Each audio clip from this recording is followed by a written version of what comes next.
오늘 이 아침 우리에게 주실 하나님 말씀은 로마서 11장 25절부터 36절까지입니다. 로마서 11장 25절, 제가 가진 성경은 신약성경 255쪽입니다. 로마서 11장 25절부터 36절까지 성경을 펴놓으시고 화면을 보시면서 교독하겠습니다. 형제들아, 너희가 스스로 지혜 있다 하면서 이 신비를 너희가 모르기를 내가 원하지 아니하노니, 이 신비는 이방인의 충만한 수가 들어오기까지 이스라엘에 더러는 우둔하게 된 것이라.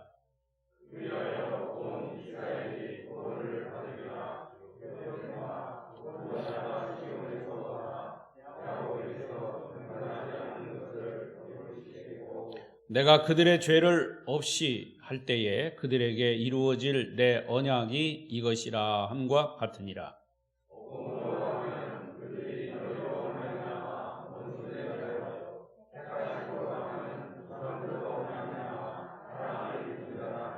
하나님의 은사와 부르심에는 후회하심이 없느니라.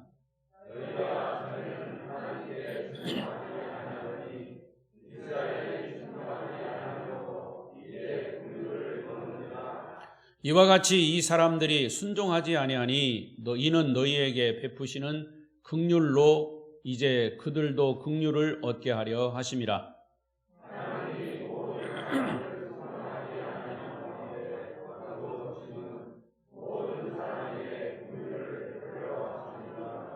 깊도다 하나님의 지혜와 지식에 풍성하며 그의 판단은 헤아리지 못할 것이며 그의 길은 찾지 못할 것이로다.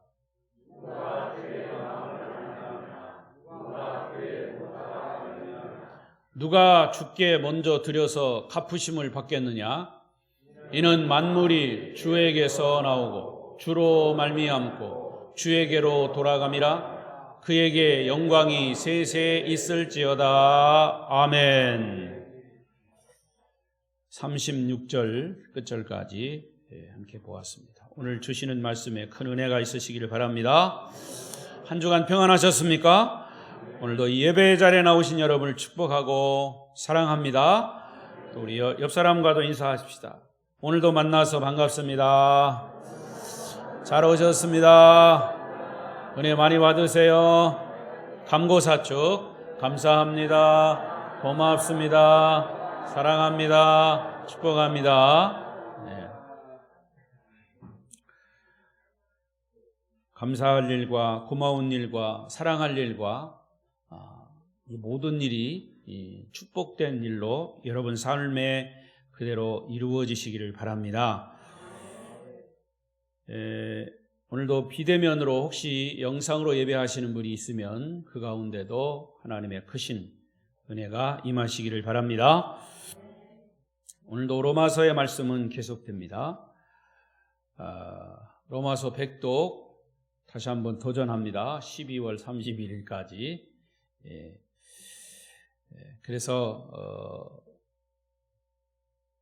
안 읽으신 분이 하나도 없도록, 꼭 100독은 아니더라도 나 로마서는 몇 번 읽었습니다, 이렇게 누구에게든지 말할 수 있기를 바랍니다. 자, 오늘 말씀의 주제는 하나님의 주권과 이스라엘 구원. 시작. 이제 오늘 11장 마지막 절까지 봤는데요. 제가 말씀드린 대로 로마서는 16장까지 있습니다. 1장부터 8장까지는 누구 구원? 자꾸 잊어버려야 내가 또 얘기하죠. 개인 구원. 그리고 9장부터 11장까지는 이스라엘 민족 구원. 그리고 12장부터 16장까지는 구원받은 자의 삶. 이것이 로마서의 전체 윤곽입니다.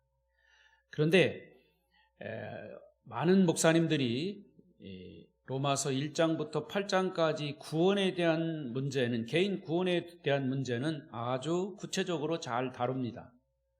그러나 9장, 10장, 11장 이스라엘 민족에 대한 구원 문제는 목사님마다 다르겠지만 잘 다루지 않아요. 그리고 그 이스라엘 민족 구원에 대한 부분은 지금의 현 이스라엘과 연관시키지 않습니다. 그것은 큰 오류라고 저는 봅니다. 그래서 이 로마서 9장, 10장, 11장의 이스라엘 민족 구원에 대한 이 구원에 대한 문제가 해결되고 스스로 이해되고 믿어져야 내 개인 구원의 문제도 같이 확신이 되는 겁니다. 할렐루야.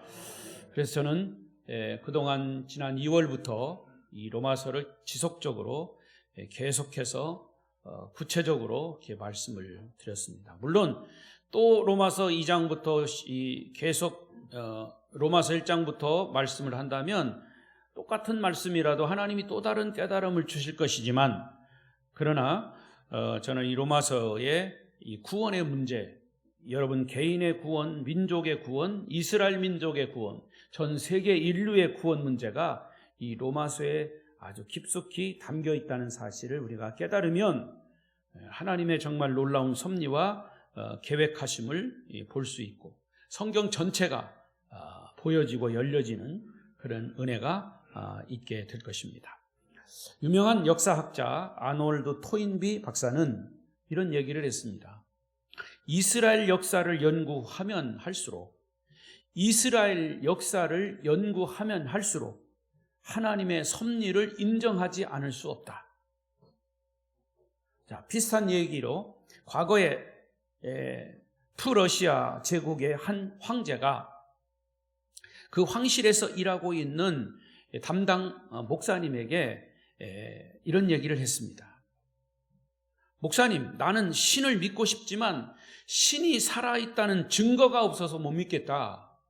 황제가 그렇게 얘기하니까 그 황실 목사님은 제가 폐하에게 하늘과 땅을 창조한 하나님이 살아 계시다라고 하는 사실을 아주 간단명료하게 그 명백한 증거를 보여드리겠습니다. 그것은 바로 이스라엘 역사를 보면 하나님이 살아계시다는 증거를 보게 될 것입니다. 그렇게 대답했다는 유명한 일화가 있습니다. 자, 2000년 가까이 나라를 잃어버린 채 전 세계에 흩어져서 흩어져서 살아온 이스라엘 민족, 그들은 어디 가나 반유대주의라고 하는 전 세계의 격렬하고도 아주 거센 박해를 견디고 또 견디면서 유대인만이 가진 고유의 문화, 고유의 전통, 고유의 종교, 고유의 언어마저도 그대로 보존했다가 드디어 2000여 년이 지난 1948년 5월 14일 이스라엘이 극적으로 독립을 하게 됩니다. 그 독립한 나라가 지금의 저 중동 우리나라 강원도만한 땅덩어리의 이스라엘 나라입니다. 그 이스라엘 나라는 우리 성경에서 보는 이스라엘과 동일한 나라입니다. 물론 사람은 바뀌었죠. 그러니까 이런 모든 이스라엘 민족의 역사를 주관하신 분이 누구냐? 성경에 기록된 하나님의 역사입니다. 우리 한국 민족은 불과 36년 동안 일본의 통치를 받으면서도 사실 우리 민족의 고유한 것들을 많이 잃어버린 것과는 매우 대조적인 것이죠. 이스라엘 민족은 세계 모든 곳에서 다른 사람들에게 증오의 대상이고 혐오의 대상이고, 이렇게 모든 사람들이 유대인들을 반대해 왔습니다. 증오했고 혐오의 대상이 되었지만, 사실 이 세계 역사 발전에 누가 제일 많이 기여했냐라고 말할 때는 주로 이제 노벨상을 우리가 기준으로 삼습니다. 100% 기준은 아니겠지만 노벨상을 기준으로 삼는다면 노벨 수상자가 이스라엘 민족 중에서, 백성들 중에서 제일 많이 나왔습니다. 이런 것을 볼 때 세계 역사 발전에 아주 기여를 많이 한 민족이 이스라엘 민족이라고 또 얘기할 수 있습니다.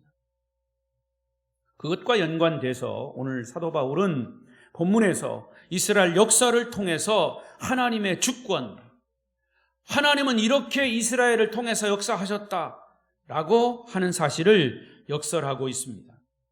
그리고 로마서 11장 제일 마지막 절인 36절은 기독교의 역사관을 한 문장으로 대변하고 있는 말씀이라고 볼 수 있죠. 한번 읽어보십시다. 36절 시작. 이는 만물이 주에게서 나오고 주로 말미암고 주에게로 돌아감이라. 그에게 영광이 세세 있을지어다. 아멘. 다시 앞으로 돌려주세요.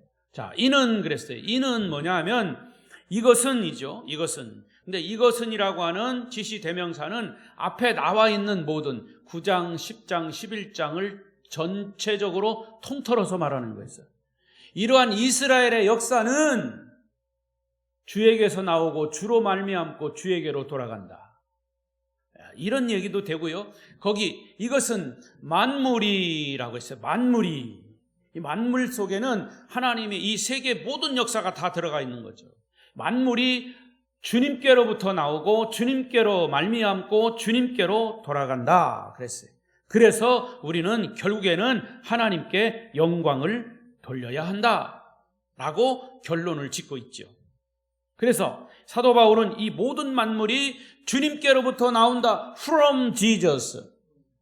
주님께로부터 나오고 주님으로 말미암아 진행이 되고 through Jesus 진행이 되고 다시 주님께로 돌아간다. To Jesus.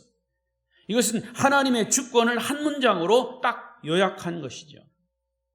하나님의 주권을 나타내는 증거로 조금 더 구체적으로 이제 이스라엘 역사, 이스라엘 민족을 예로 들어 설명하고 있습니다. 그래서 하나님은 고유 권한으로, 즉 주권 로드십으로 첫째, 이스라엘 민족을 선민으로 선택하셨습니다.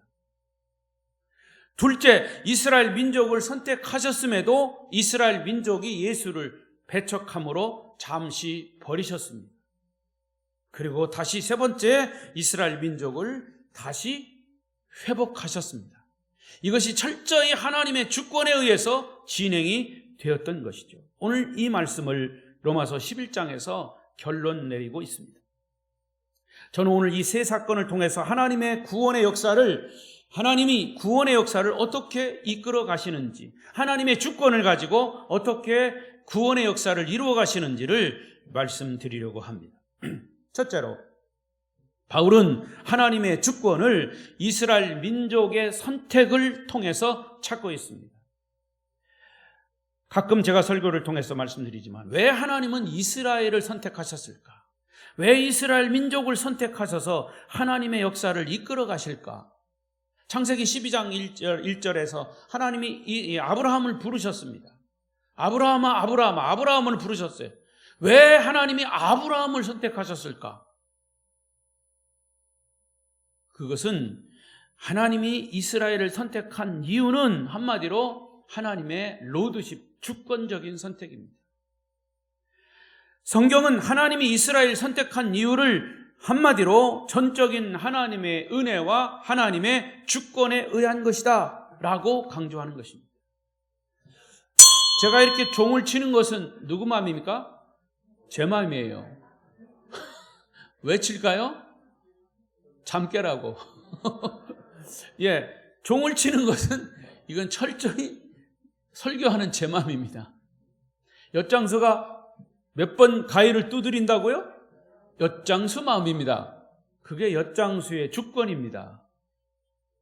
이해를 돕기 위해서 제가 말씀드린 거예요. 자, 그러면 하나님이 이스라엘을 선택하신 것은 철저한 하나님의 주권이에요. 자, 그런데 이것을 이 말라기 1장 2절 3절에 보면 하나님의 주권적인 선택이 거기 재밌게 나와 있습니다.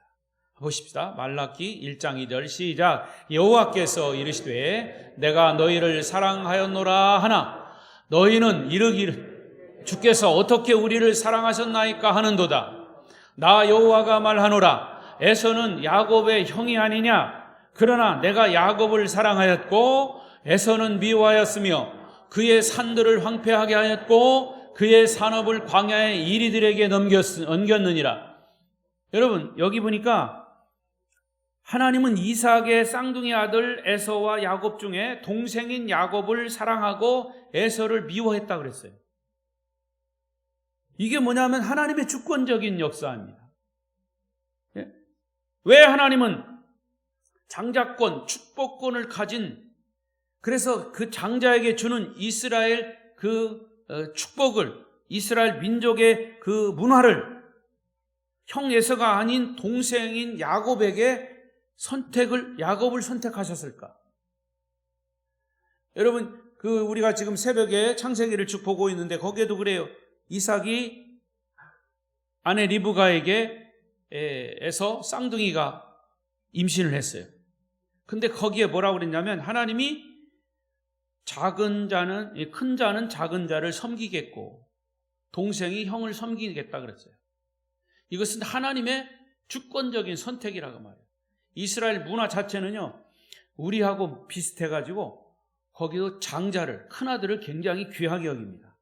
그래서 큰아들에게 축복권, 장자권을 주는 거예요. 아버지가 안수하면서 축복합니다. 근데 그것이 나중에 바뀌었잖아요. 에서가 죽한글의 장자권을 팔아먹고 축복권을 자기 동생에게 팔아먹은 과정이 있지만 사실은 이미 뱃속에서 하나님의 주권으로 야곱을 먼저 선택하셔서 이스라엘 민족을 이루겠다라고 하는 것이 그게 하나님의 주권이라고 말이에요. 그러니까 아브라함 때부터 하나님의 주권이 어떻게 사용되었습니까? 하나님의 주권에 의해서 아브라함을 선택하셨고 하나님의 주권에 의해서 아들을 낳지 못하는 나이인 100세에 이삭을 낳게 하셨고 하나님의 주권에 의해서 이삭의 쌍둥이 아들 중 형이 아닌 동생 야곱을 선택하신 것은 하나님의 철저한 루드십에 의한 것이다. 그러니까 야곱의 생애를 보면 얼마나 사랑받지 못할 짓을 했는지 몰라요. 그런데 여기 말라기에서는 하나님이 야곱을 사랑하셨고 에서를 미워하셨다 그랬어요. 그럼에도 불구하고 하나님은 야곱을 사랑하셨을 뿐 아니라 그가 태어나기 전부터 그를 선택하셔서 하나님의 계획을 진행하신 거예요. 그것은 야곱을 통해서 이루실 이스라엘 민족에 대한 특별한 계획이었고 이런 하나님의 주권적 선택에도 불구하고 사실은 이스라엘 민족은 결국 메시아를 거절했죠. 복음을 불순종했습니다. 그것이 바로 로마서 9장 10장의 전체 내용이에요. 자, 로마서 10장 16절을 다시 보십시다. 시작. 그러나 그들이 다 복음을 순종하지 아니하였도다. 이사야가 이르되 주여 우리가 전한 것을 누가 믿었나이까 하였으니, 여기서 앞에 보면 그러나 그들이 다 복음을 순종하지 않는데, 그들은 누구냐? 이스라엘 백성들이에요. 그들은 대부분이 다 복음을 순종하지 아니했습니다. 그러나 이렇게 이스라엘이 불순종했다면 그러면 하나님이 이스라엘을 선택한 것이 무효가 아니냐, 이런 질문을 할 수 있어요. 그러나 무효가 아니다 그 말이에요. 왜? 하나님은 그 백성들을 선택하셔서 그분이 이루고자 하셨던 계획을 성취하심으로, 그래서 그들의 불순종에도 불구하고 그들 중에 믿는 사람들을 남겨두셨다 그랬어요. 그 남겨두신 자 중에 하나가 사도 바울이에요. 사도 바울도 유대인이거든요. 그래서 구약의 엘리야 시대에 바알에게 무릎 꿇지 아니한 친철 7,000명을 남겨두셨다고 하는 것처럼 말이죠. 그래서 아직도 믿음의 사람들은 이스라엘 백성들 중에 남겨두셨습니다. 그들을 통해서 하나님이 계획하신 일들을 지금도 진행하고 계시다고 하는 사실이죠. 그런데 이 남은 자들이 하나님께 쓰임받을 수 있었던 이유는 무엇일까? 그들이 특별나서 그런 거 아닙니다. 사도 바울도 사실은 특별나서 사도 바울을 하나님이 선택하신 거 아니에요. 그는 오히려 예수 믿는 사람 죽였던 사람이에요. 철저한 율법학자예요. 그런데 하나님이 그를 쓰시기 위해서 부르신 거죠. 그들 역시 하나님의 주권적 선택에 의해서 택함을 받은 겁니다. 오늘 본문 앞에 11장 5절 6절 보시다. 5절 6절 시작. 그런즉 이와 같이 지금도 은혜로 택하심을 따라 남은 자가 있느니라. 만일 은혜로 된 것이면 행위로 말미암지 않음이니 그렇지 않으면 은혜가 은혜되지 못하느니라. 그러니까 11장 전체를 요약하면 이스라엘 민족이 하나님께 쓰임받는 민족으로 존재하는 이유는 두 가지인데, 하나는 주권적인 선택 때문이고 또 하나는 철저한 하나님의 은혜 때문이다. 그런데 이것은 비단 이스라엘 민족에게만 적용되는 것이 아니고 지금 예수 믿는 저와 여러분에게도 적용이 되는 거예요. 오늘 우리가 주님의 자녀로 선택이 돼서 구원받고 이 자리에, 예배의 자리에 나올 수 있는 것, 그래서 하나님의 자녀들로 종으로 쓰임받을 수 있는 것은 무엇 때문이다? 첫째는 하나님의 주권적인 선택입니다. 두 번째는 하나님의 철저한 은혜 때문. 마스크가 터져라고 이 아멘을 해야 돼요. 하나님의 주권적인 선택에 의해서 여러분이 선택된 줄로 믿습니다. 그것은 모두가 다 하나님의 은혜입니다. 다른 믿지 않는 사람들보다 우리가 잘나서 선택된 거 아니에요. 우리가 부족하고 연약하지만 복음을 듣고 순종함으로 구원받은 것은 하나님의 전적인 주권과 은혜임을 믿으시기 바랍니다. Amazing grace, 놀라운 은총이에요. 또한 우리가 불신자들에게 복음을 전하는 통로가 돼서 그들 역시 복음을 듣고 주님께 나오는 것 역시 자신의 어떤 공로나 업적 때문이 아니라 전적인 하나님의 주권과 은혜 때문인 것을 믿습니다. 예수 믿지 않는 사람 중에서 잘 나가는 사람이 어쩌다가 교회에 나왔어요. 교회에 나와서 보니까 뭐 자기가 볼 때는 참 별 볼 일 없거든. 교회 그래서 이제 좀 돈도 있고 배운 것도 많고 또 지위도 있는 사람이 교회에 와서 보니까 자기보다 별로 높은 사람이 없는 것 같아서 막 큰 소리 치고 그러다가 교회가 막 나눠지고 찢어지고 하는 데 많아요. 왜 그랬을까요? 그 사람은 세상의 지위는 가지고 있었을지 몰라도 복음을 바로 깨닫지 못해서.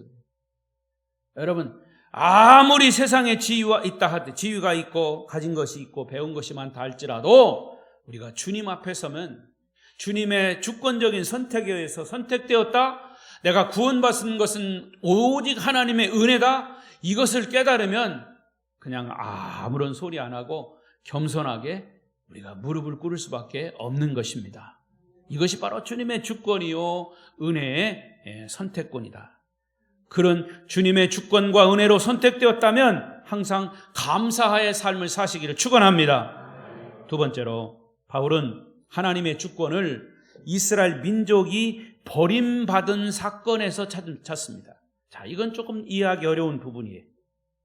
자, 우리는 이스라엘 민족을 보면서 하나님의 주권이 이렇게도 역사하는구나, 이렇게도 역사하는구나. 따라하십시다. 하나님의 주권이 이렇게도 역사하는구나.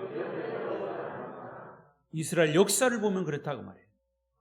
자, 이스라엘 소수의 남은 자들은 하나님을 믿고 있지만 지금까지 대다수의 사람들은 여전히 하나님을 불신앙하고 불순종하고 예수를 거부하고 있습니다. 초림 예수를 인정하지 않고 있습니다. 그러면 이스라엘 백성을 선택하시고 대부분의 이스라엘 백성들이 메시아를 배척하게 하신 그런 이유가, 그런 의도가 무엇일까? 하나님의 의도가 무엇일까? 이것은 한마디로 뭐라고요? 우리 이방인을 구원하기 위해서예요. 이스라엘 민족이 예수를 배척한 이유는 바로 저와 여러분을 예수 믿게 하시기 위해서입니다.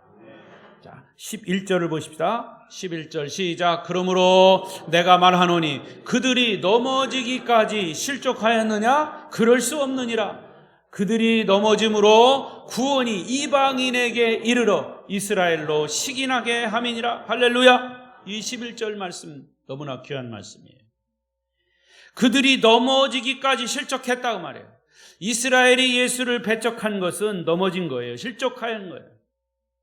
근데 그들이 넘어짐으로 구원이 어디에게 이르렀다? 이방인에게 이르렀다. 저와 여러분은 이방인입니다. 유대인은 선민이고 우리는 이방인. 이게 이방인인 우리가 이스라엘이 예수를 거부함으로 우리가 예수를 믿게 되었다는. 구원이 이방인에게로 넘어갔고 결국은 이스라엘이 어떻게 됐어요? 시기나게 함이니라. 이 묘한 이 말씀의 그런 기묘함입니다. 여러분, 예수를 처음에는 배척했어요. 그래서 그 예수가 복음이 이방인에게로 넘어갔어요. 이방인에게로 넘어갔더니 이방인이 예수를 믿고 막 굉장하거든. 이스라엘이 볼 때는 뭐가 난다? 시기가 난다 그 말이에요.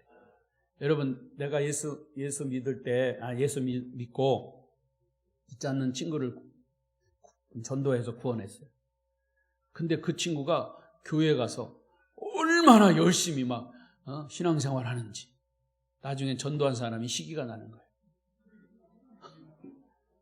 시기가 나서 예수 안 믿었어. 그런 사람이 있어요. 과거에 제가 어렸을 때 정말 우리 주일학교 선생님이었는데 너무 제가 정말 롤 모델이에요. 근데 나중에 제가 목사가 돼서 나중에 얘기를 들어보니까 그 사람 교회 안 나갔는데 그 사람을 통해서 많은 사람들이 전도됐고 예수 믿었는데 그런 일도 있어요. 그러나 이스라엘만큼은 시기가 나지만 예수를 포기하지 않고 다시 하나님이 주권을 가지고 그 이스라엘을 믿게 하신다 그 말이에요. 할렐루야. 오늘 말씀이 그거예요. 그런데 이 복음을 받아들이는 이방 민족마다 나라마다 복을 받고 나라가 일어나고 사회가 변화됩니다. 그러자 이스라엘 백성들이 시기가 나게 된다 그 말이에요. 그래서 하나님의 역사의 마지막 날 이스라엘까지도 다시 주님 앞에 돌아올 것을 하나님이 다 준비하셨다는 거죠. 그때까지 복음의 역사는 이방인에게서 계속 일어나고 이방인에게 복음이 전해질 것입니다. 이것이 하나님의 놀라운 섭리요 깊으신 비밀입니다. 결국 이스라엘을 이방인들을 구원하기 위한 구원의 통로 혹은 믿음의 뿌리로 삼으신 겁니다. 이스라엘 백성들의 버림받음은 오히려 이방인들을 구원하는 기회가 되었다는 사실이 얼마나 놀랍고 신기한 하나님의 섭리인지 모릅니다. 바울은 이러한 사실들을 로마서 11장에서 지난 시간에도 말씀드린 참 감람나무의 비유를 통해서 설명하셨죠. 17절을 다시 보겠습니다. 17절 시작. 또한 가지 얼마가 꺾였는데 돌 감람나무인 네가 그들 중에 접붙임이 되어 참 감람나무 뿌리의 진액을 함께 받는 자가 되었은즉. 참 감람나무 가지가 꺾였어요. 그 꺾여진 자리에 돌 감람나무를 접붙였습니다. 그랬더니 참 감람나무 뿌리에서 올라온 자양분과 수분과 진액을 돌 감람나무 가지가 받게 되었다 그 말이에요. 지난 시간에도 말씀드린 것처럼 아무리 생각해도 이거는 이 법칙으로는 이 접붙이는 법칙으로는 영 맞지 않는 거예요. 여러분, 돌감나무에다가 참감나무 접을 붙여야 이게 진짜가 되는 거지요. 다시 말씀드리지만 고엽나무가 있으면 고엽나무가 요만하죠? 고엽나무 보셨나 몰라, 열매. 고엽나무가 요만한데 이 고엽나무를 좀 이 열매를 크게 만들었으면 좋겠어. 그래서 고엽나무에다가 감나무를 딱 접붙였어. 나중에 보니까 그 고엽나무에서 이만한 감이 열렸어요. 이게 원예법이에요, 원예법. 근데 이건 접붙이는 것이 거꾸로 됐어요. 참 감람나무가 꺾였는데 돌 감람나무를 접붙였어. 그런데 뿌리에서 올라오는 참 감람나무 뿌리에서 올라오는 그 뿌리의 진액을 누가 받았어? 돌 감람나무가 받았어. 이걸 설명하고 있는 거예요. 그러니까 바울은 원예법과 상관없이 중요한 것은 이스라엘 민족과 이방인의 민족의 구원의 문제를 이렇게 설명하고 있다 그 말이에요. 그런데 이 모든 것들이 다 하나님의 섭리 속에, 하나님의 로드십, 주권 속에 이루어지고 있다는 사실이 신비한 일이다 그 말이에요. 자, 그런데 여러분 보세요. 여기 17절에 뭐냐면 무슨 얘기가 나오면 저기 참감나무 밑에 참감람나무 뿌리의 진액을 함께 받는 자가 되었다. 함께 받았다.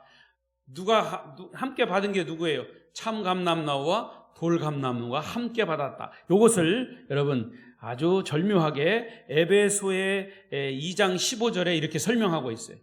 에베소도 바울이 쓴 이 에베소 지역의 편지로 쓴 책이에요. 에베소 2장 15절 시작. 법조문으로 된 계명의 율법을 폐하셨으니 이는 둘로 자기 안에서 한 세 사람을 지어 화평하게 하시고. 이는 둘로 여기서 둘은 누구냐? 유대인과 이방인. 이 둘로 자기 안에서, 예수 안에서 한 세 사람을, one new man, 유대인과 이방인이 하나가 되어서 한 세 사람을 지어 화평하게 하시고. 이게 절묘한 겁니다. 여기 one new man, 이게 한 세 사람은요, 이스라엘 사람과 이방인 사람이 하나가 된 사람이 한 세 사람이에요. 이 한 세 사람이 한 세 사람으로 화평을 이루는 공동체가 뭐냐? 교회의 공동체. 자, 여기서 우리가 하나 귀한 깨달음을 얻습니다. 여러분, 교회는요, 사실은 지금 유대인과 이방인은 도저히 하나가 될 수 없어요. 지금 상태도 그래요. 지금 이스라엘만 가도 이 유대인들은 철저하게 율법주의, 예수를 인정하지 않는, 예수를 법으로 전하지 못하게 만들었어요. 그 유대인은 철저히 선민의식이 강합니다. 그런 사람들이 이방인을 인정한다? 이방인을 자기와 하나 되게 한다? 이건 불가능한 거예요. 그런데 하나님이 가능하게 하신다 그 말이에요. 마지막 때에 가능하게 하신다 그 말이에요. 여러분, 교회 안에서요, 정말 하나 되지 못하는 것, 이건 하나님이 원하시지 않는. 어떤 사람도, 어떤 누구도 교회 안에 들어오면 예수 안에서 하나가 돼야 돼요. 이게 교회 공동체예요. 하나 되는 공동체. 절대로 하나 될 수 없는 사람이 하나 될 수 있는 곳이 교회예요. 이게 one new man이에요. 한 세 사람이에요. 그런데 교회 보면요, 절대로 하나 되지 않더라고. 과거의 교회, 저기 조천교회 보면 거기는 싸워가지고 아래층에서 예배드리면 위에층에서 따로 파가 나눠져가지고 찬송해. 위에층에서 설교하면 밑에서 막 떠들어. 주일날 그렇게 하는 게 주일날. 전국적으로 유명한 교회였습니다. 장로교회인데. 여러분, 그것을 보고 다른 세상 사람들이 뭐라 하겠습니까? 우리가 교회, 말은 그렇게 얘기합니다. 우리는 주 안에서 한 가족입니다. 한 가족입니다. 가족 같은 것도 아니고 가족이에요. 한 세 사람이에요. 근데 보세요. 유대인과 이방인이 하나 된 교회, 하나님은 이스라엘이 거절한 복음을 받아들일 수 있는 기회를 이방인에게 주셨다가, 그래서 아브라함, 이삭, 야곱에게 주신 놀라운 축복을 이방인들이 받아들이게 됨으로 인해서 전 세계가 복음화를 이루어진 거죠. 근데 그 중심에 누가 있냐? 바울이 있는 거예요. 그는 이러한 하나님의 놀라운 섭리를 깨닫고 피를 토하는 심정으로 로마서를 기록한 것이지요. 이스라엘이 복음을 거절한 것도 하나님의 주권에 의한 것임을 믿으시기 바랍니다. 마지막 세 번째로, 그럼 바울은 하나님의 주권을 어디서 찾고 있느냐? 역시 이스라엘 사건, 이스라엘 민족의 회복 사건을 통해서 하나님의 주권을 찾고 있습니다. 자, 하나님이 아브라함을 부르실 때 그 백성을 사용하시겠다, 또 민족을 이루겠다라고 하는 약속을 하셨어요. 그런데 그렇게 약속해 놓으시고 이스라엘이 영원히 버림받는다면 그 약속은 무효입니다. 여러분, 하나님이 무효하는 약속을 하시겠습니까? 하나님은 신실하신 분이에요. 약속을 꼭 지키시는 분이에요. 그래서 무효가 아니다 라고 하는 선언을 바울이 11장 1절에서 그렇게 말하는 거죠. 자, 다시 보겠습니다. 11장 1절 시작. 그러므로 내가 말하노니 하나님이 나도 이스라엘인이요 아브라함의 씨에서 난 자요 베냐민 지파라. 바울은 하나님이 자기 백성을 영원히 버릴 수 없다는 증거가 나다 이거예요. 바울 자신이다 이거예요. 유대인인 바울 자신이 복음을 믿고 있고 이스라엘 백성들도 어느 날 복음을 믿는 자리로 회복되는 날이 반드시 올 것이다라고 선언한 거예요.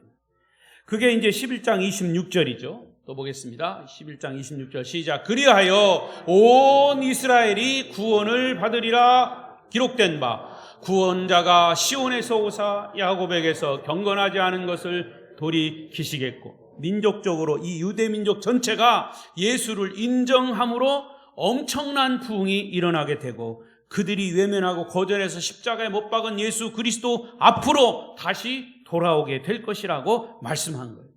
여러분, 왜 그렇게 되는 겁니까? 그것은 하나님이 스스로 그 약속을 지키기 위한 하나님의 주권으로 그렇게 하신다고 말씀하신 거예요. 그래서 27절을 또 말씀해 보십시오. 27절 시작. 내가 그들의 죄를 없이 할 때에 그들에게 이루어질 내 언약이 이것이라 함과 같으니라. 할렐루야. 이방인들이 다 구원을 얻을 때까지 하나님은 기다리신다고 말이에요. 더 많은 이방인들이 구원받기 위해서 하나님의 주권으로 이스라엘 회복을 이루어 주신다는 말이죠. 미루고 계신다고 말이에요. 여러분 가족에 믿지 않는 사람이 있으면 바로 이스라엘 회복이 왜 안 이루어지냐? 그 믿지 않는 가족을 구원하시기 위해서. 하나님이 기다리고 계신 거예요, 아직. 그러니까 믿지 않는 가족을 위해서 끊임없이 기도하시고. 여러분, 포기할 일이에요. 하나님이 기다리신 거예요. 여러분은 기다리다가 지쳤지만 하나님은 아직 안 지치셨어요. 하나님은 안 지쳤어요. 여러분 기다리고 지쳤어요? 뭘 내가 보니까 지쳤더만. 여러분, 그 하나님이 지치지 않으셨으니까 기도하셔야 돼요. 여러분 가족 중에 정말 이를테면 나는 선택받은 이스라엘이고 여러분 가족 믿지 않는 가족은 이방인이에요. 그럼 이방인이 돌아오기까지 하나님 기다리시는 거예요. 아멘. 자, 근데 언제까지 기다리시느냐? 25절이 나와요. 25절 시작. 형제들아, 너희가 스스로 지혜 있다 하면서 이 신비를 너희가 모르기를 내가 원하지 아니하노니 이 신비는 이방인의 충만한 수가 들어오기까지 이스라엘의 더러는 우둔하게 된 것이라. 기가 막힙니다. 여기 보면 이 신비로움은 이방인의 충만한 수가 뭐냐? 이방인이 복음 안에 들어오기까지. 이방인이 복음으로 들어오는 숫자 몇 명일까요? 그걸 숫자로 환산할 수 없어요. 이방인의 충만한 수가 들어오기까지. 그러니까 이방인들이 한 사람이라도 더 구원받기까지 하나님이 기다리신다는 의미예요. 하나님은 누구에게나 구원의 기회를 충분히 주고 싶어 하십니다. 그래서 이방인의 충만한 수가 몇 명이 될지는 아무도 몰라요. 우리가 십진법 숫자로 계산할 수가 없는 거예요. 이단들은 이걸 가지고 14만 4천이라고도 하고 뭐 별소리를 다 하는데 그게 아니야. 그건 몰라요. 이방인들의 구원받는 수가 찰 때, 그럼 그 차는 숫자가 몇 명이냐? 그건 몰라요. 우리도 몰라요. 저도 몰라요. 비로소 그 수가 찰 때가 언제냐? 예수님의 재림 때입니다. 다 이거를 예수님이 재림하실 때는 이방인의 수가 차면 예수님이 재림하시는 거예요. 맞물려 있는 거예요. 그때 복음은 다시 이스라엘로 돌아가는 거예요. 자, 그러니까 이스라엘이 회복되고 예수를 인정하고 이방인의 수가 차고 그러면 주님이 다시 재림하십니다. 할렐루야. 성경이 그렇게 연결이 되어 있다 그 말이에요. 여러분, 복음은 이스라엘에서 시작이 됐어요. 그런데 이스라엘이 거절한 복음이 이방인에게로 넘어갔어요. 전 세계로 전파돼서 복음 때문에 열방이 회복되는 거죠. 저와 여러분이 그 복음으로 구원받아서 예수 믿었어요. 아름다운 교회 공동체가 된 거예요. 그리고 이 복음이 다시 back to 예루살렘으로 다시 가는 거예요. 그것이 이스라엘의 회복인 것이죠. 그것이 로마서입니다. 그런데 이 로마서의 말씀이 이렇게 이해되어지면 성경 전체가 66권이 눈으로 확 들어오게 됩니다. 할렐루야. 여러분, 하나님의 주권에 의해서 이스라엘의 구원과 인류의 구원이 지금도 진행되고 있습니다. 이런 놀라운 진리를 깨닫는 바울이 이스라엘 역사를 보면서 하나님의 주권을 이렇게 고백한 것이에요. 36절 하나님의 주권 시작. 이는 만물이 주에게서 나오고 주로 말미암고 주에게로 돌아감이라. 영광이 그에게 세세 있을지어다. 아멘. 만물이 주님에게서부터 from to Jesus, from Jesus, through Jesus, to Jesus, 주께로부터 나오고 주로 말미암아 진행이 되고 주로 말미암아 돌아가리라. 여러분, 아직도 복음은 온 세상에 지금 전파되고 있습니다. 그래서 마태복음 24장 14절에도 뭐라고 그랬어요? 시작. 이 천국 복음이 모든 민족에게 증언되기 위하여 온 세상에 전파되리니 그제야 여기에서 끝은 주님의 재림이에요. 그리고 역사의 최후의 드라마는 다시 이스라엘 민족의 회복으로 일어날 놀라운 부흥일 것입니다. 아직도 이 지구상에 복음을 받아들이지 않는 민족이 딱 두 민족이에요.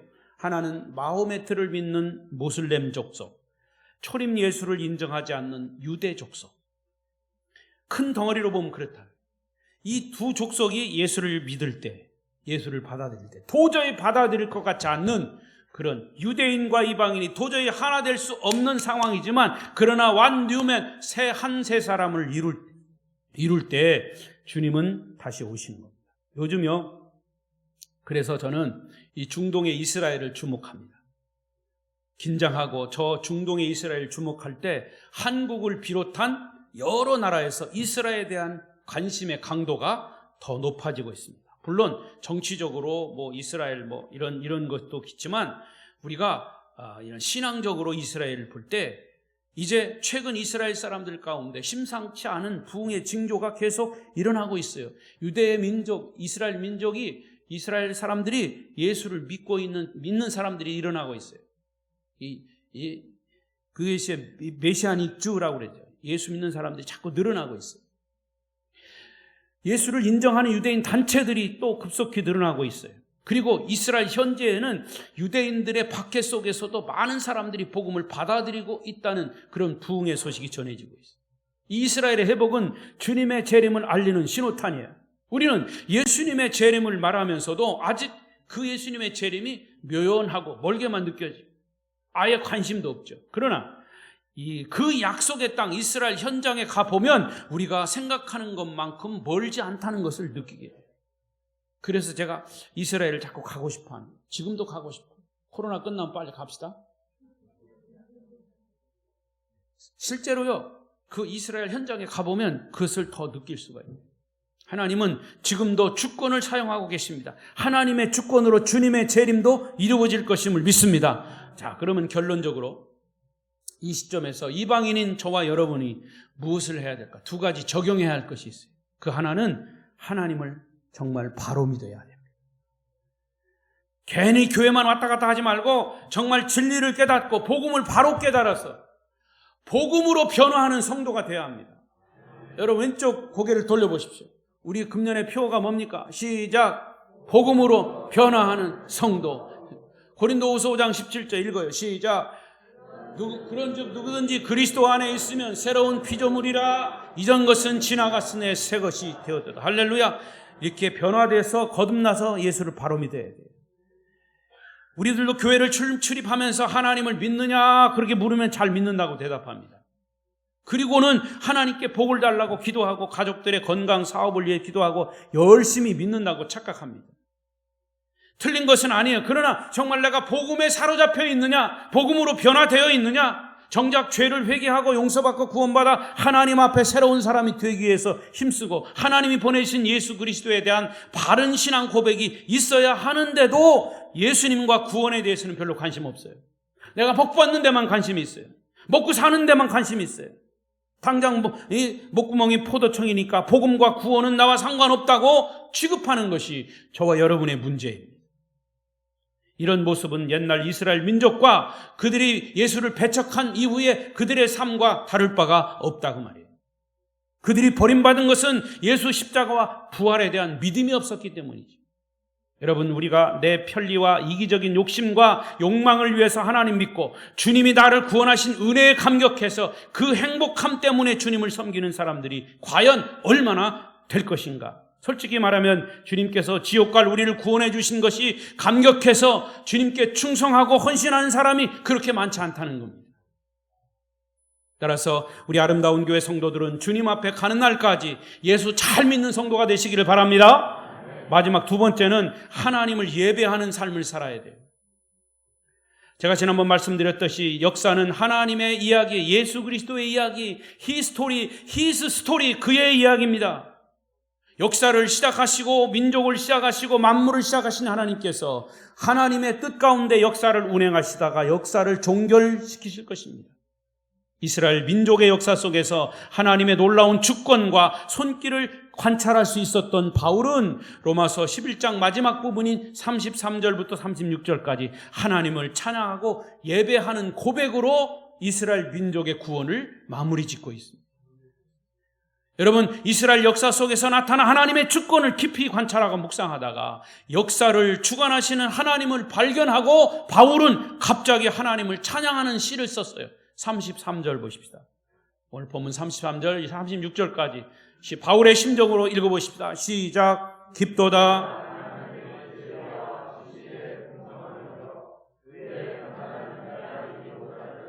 그의 길은 찾지 못할 것이로다. 누가 주의 마음을 알았느냐? 누가 그의 모사가 되었느냐? 누가 주께 먼저 드려서 갚으심을 받겠느냐? 이는 만물이 주에게서 나오고 주로 말미암고 주에게로 돌아감이라. 그에게 영광이 세세에 있을지어다. 아멘. 이게 마지막 결론을 얻고 나서 바울은 정말 흥분하고 감격스러운 나머지 이렇게 고백을 한 겁니다. 모든 것이 주께로 왔고 주님이 진행시키고 마지막에 주께로 돌아갈 것이다. 이스라엘 역사를 시작하시고 주관하시고 완성하실 주님은 진실로 우리의 찬양 예배를 받으시기 합당하신 분입니다. 유명한 수학자이고 물리학자, 종교 철학자인 파스칼은 팡세라고 하는 책에서 아브라함의 하나님, 이삭의 하나님, 야곱의 하나님, 이스라엘의 하나님 이렇게 고백하다가 나중에는 나의 하나님이라고 고백하고는 눈물을 하염없이 흘렸다는 겁니다. 여러분, 하나님의 절대적인 주권은 지금도 유효합니다. 이스라엘에게 놀라운 회복을 약속하신 하나님의 주권은 아직도 그 회복을 미루고 계십니다. 그 이유는 저와 여러분을 구원하기 위해서, 이방인을 한 사람이라도 구원하기 위해서. 그러나 이제 미루고 계신 시간이 그렇게 많이 남아있지 않다는 데에 우리가 긴장해야 합니다. 이스라엘의 회복과 열방의 회복의 조짐들이 이곳저곳에서 우리가 살아있는 이 시기에, 이 시대에 이곳저곳에서 나타나고 있다는 것이죠. 사람들은 너나 할 것 없이 이 세상이 마지막이다, 종말이다 이렇게 얘기합니다. 그들은 무엇을 보고 그렇게 얘기하는지 몰라도 우리는 주님의 재림, 마지막을 성경적인 입장에서 보아야 합니다. 이 세계 모든 정세가, 돌아가는 세상 모든 것들이 주님 가까이 오실 때가 가까웠다는 사실을 알려주고 보여주고 있습니다. 여러분, 주님의 재림이 아직도 멀었다는 생각이 우리를 지배하고 있다면 그것은 사단의 소리일 것입니다. 멀리 볼 것 없습니다. 우리 주변에 복음의 소식을 듣지 못한 이방인이 누구예요? 내 남편, 내 아내, 우리 자녀, 친척, 친구. 주님이 다시 오실 날이 가까우고 있다는 사실을 거기서 보아야 합니다. 복음을 거부했던 이스라엘이 회복되기 시작했습니다. 그것은 주님의 재림이 가까웠다는 징조입니다. 여러분, 하나님을 바로 믿고 하나님을 예배하고 하나님을 찬양하는 삶을 사시기를 바랍니다. 그리고 이스라엘과 열방을 회복하는데 우리 각자에게 주신 사명대로 쓰임받고 하나님의 복을 누리는 저와 여러분 아름다운 교회 성도들로 축복 받으시기를 축원합니다. 기도하겠습니다.